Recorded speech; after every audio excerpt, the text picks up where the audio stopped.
한자이야기 낱말이야기 374번째 시간입니다. 오늘은 관록이란 말을 한번 생각해 보겠습니다. 가끔 쓰기도 하고 또 가끔 듣기도 하고 그렇지만 글쎄요, 젊은 사람들은 잘 안 쓰는 말일 수도 있습니다만 그래도 막 이따금씩 들을 수 있는 얘기입니다. 관록이 있다, 관록을 느낀다. 어떤 사람을 보고 뭔가 요즘 말로 치면 아우라가 있다고 할까요? 뭔가 어젓하고 품위가 있고 무게가 있고 그랬을 때 좀 관록을 느낀다, 이렇게 얘기를 주로 합니다. 그렇지만 글쎄 제가 듣기로는 여자에게는 별로 쓴 느낌을 쓴 것을 본 적이 없습니다. 남자들에게는 주로 쓰는데 그렇다고 꼭 남자에게만 쓴다는 뭐 법은 없는 것 같습니다만 어쨌든 그렇고요. 그리고 이 말이 예전부터 우리나라에서 쓰던 말이냐 그렇지 않은가 그런 걸 따질 때 저는 가끔 조선 왕조실록을 이렇게 검색을 해서 한번 보는데 한자로 이 관록을 넣었을 때 제로입니다. 나오지 않아요. 그래서 우리나라에서 만들어진 말은 아니다, 그렇게 됩니다. 그렇지만 지금은 우리 사전에도 나오고 우리가 쓰는 말이다. 이 말을 한번 뜯어보겠습니다. 네, 관은 꿰다는 뜻이에요. 뭔가 꿰다. 록은 복록입니다. 자, 뭔가 꿰다, 복. 연결이 될 듯 하면서도 또 잘 안 되는 그런 것이 되겠습니다. 우선 글자부터 보면요, 꿰다는 것은 뭔가 가운데를 통과시켜서 꿰다. 그래서 이 글자 자체가 꿰뚫을 관이에요. 꿰뚫다. 그리고 조개다, 조개패다. 조개라는 것은 돈, 재물, 화폐를 주로 얘기를 했죠. 그래서 조개를 깬다는 것은 돈을 이렇게 돈꿰미라고 할 수 있습니다. 돈을 꿰고 가지고 있다. 네, 그래서 어쨌든 꿰다는 뜻을 가지고 있습니다. 자, 복이라는 것은 뭔가 주로 보면 하늘에서 받는 것이 복이죠. 그래서 보일시자를 씁니다. 보일시는 조상에게 제사를 지내는 제사상의 모양이다, 그렇게 얘기를 하기도 합니다. 물론 또 어떤 분들은 우리나라에 고인돌의 모양이다, 고인돌이 있지 않습니까? 그렇게 풀이하는 분도 있습니다만 어쨌든 제사를 지낸다. 그리고 여기에 보면 이제 나무 깎을 록이라는 것은 발음을 가지고 왔습니다. 제사와 관련된 것은 조상, 그리고 조상신, 신이 우리에게 복을 주는 존재로 일반적으로 보기 때문에 그래서 복이라고 씁니다. 이 나무를 깎는다는 록은 뒤에서 자세히 살펴보겠습니다만 어떤 끌 같은 걸 이렇게 둥글게 막 돌리면서 회전을 시키고 쇠붙이를 갖다 대면 이렇게 나무가 이렇게 깎이지 않습니까? 우리가 도자기를 만들 때도 마찬가지입니다. 농로를 돌리면 그게 되고 뭔가 나무나 칼을 갖다 대면 이렇게 둥글게 이렇게 대칭으로 깎이듯이 그런 모양이에요. 그래서 아래에 있는 부분은 어떻게 보면 나무가 깎여서 파편이 날아가는 모양이다, 이렇게 볼 수 있습니다. 뒤에서 다시 한번 이 꿰뚫을 관과 나무 깎을 록은 다시 한번 살펴보겠습니다. 어쨌든 꿰다, 그리고 복이다. 자, 이렇게 되겠습니다. 사전을 보니 몸에 갖추어진 위험이나 무게를 얘기합니다.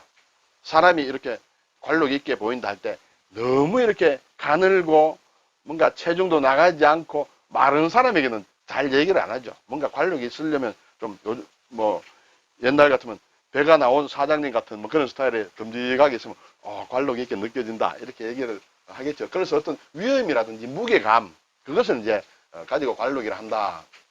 그런데 여기에 관과 록하고 연결은 사실 잘 안 됩니다. 왜 관과 록을 써서 위험이나 무게 그런 것을 뜻하느냐는 것은 뒤에서 다시 설명을 드리겠습니다. 예문을 보니 중견정치가로서의 관록을 느낀다, 그렇죠? 그리고 관록을 보인다, 관록이 있다, 이렇게 되겠습니다.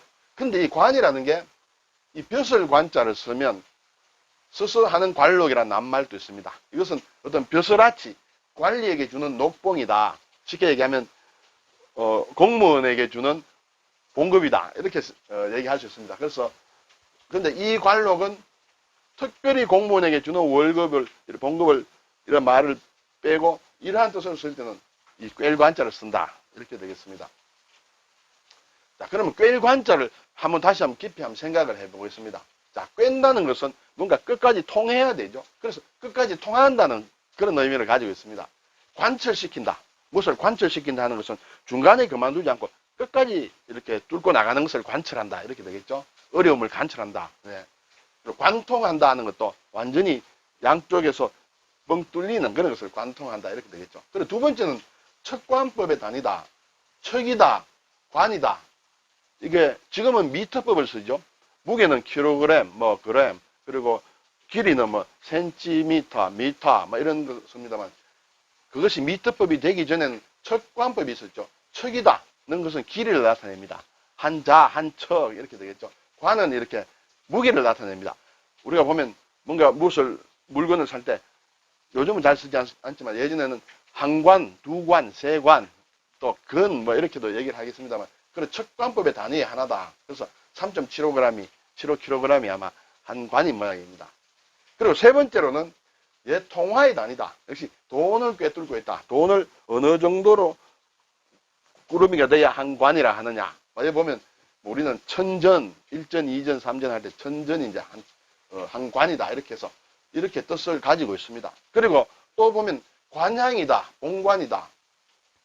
관향이 어디십니까 하는 거는 어느 무슨 이시다 김시다 할 때 경주 김시냐 뭐 경주 이시냐 이렇게 따질 때 그 경주라는 것이 이제 관향이 되죠. 그것이 본관이라고 합니다. 그것을 관을 그렇게 쓰기도 합니다.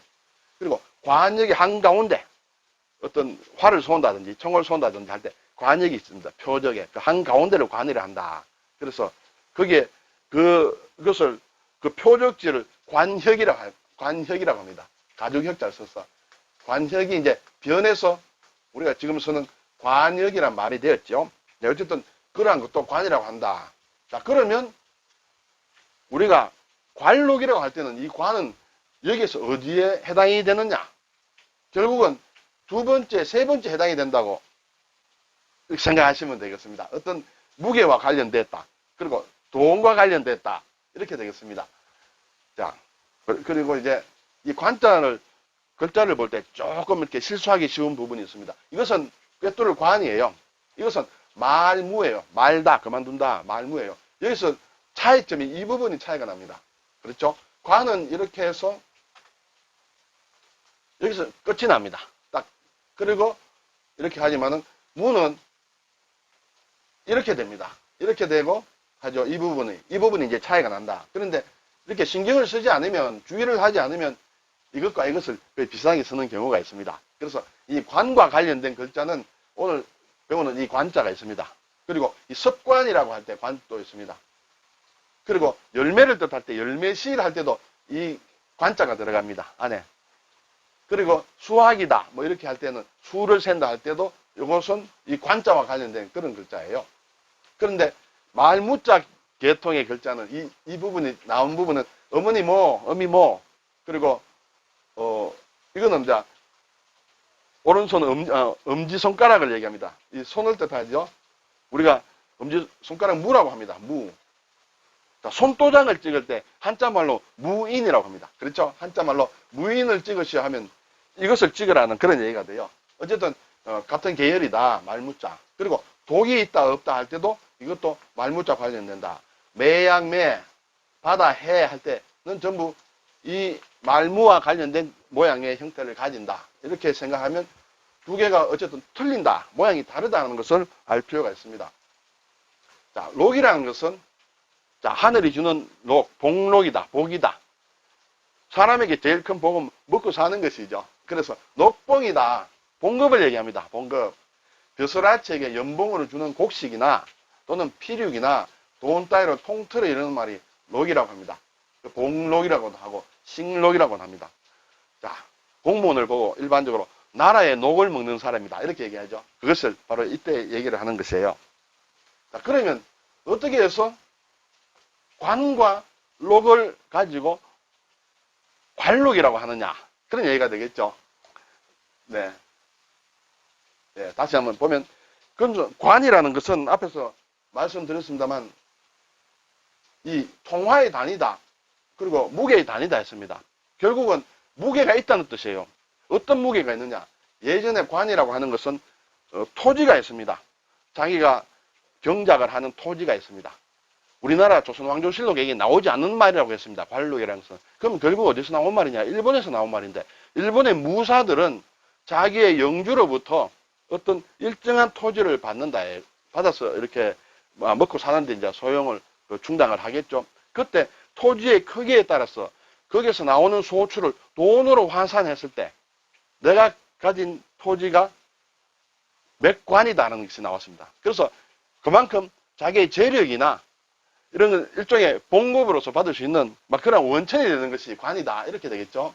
그리고 록이라는 것도 결국 이것은 이제 봉급을 받는 것이다.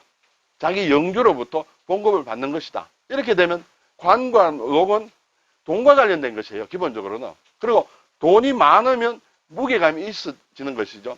관록이란 말이 거기서 나온 말이다. 이렇게 우선 생각하면 되겠습니다. 아, 또 일본 사람들이 만든 말을 우리가 쓰고 있네요.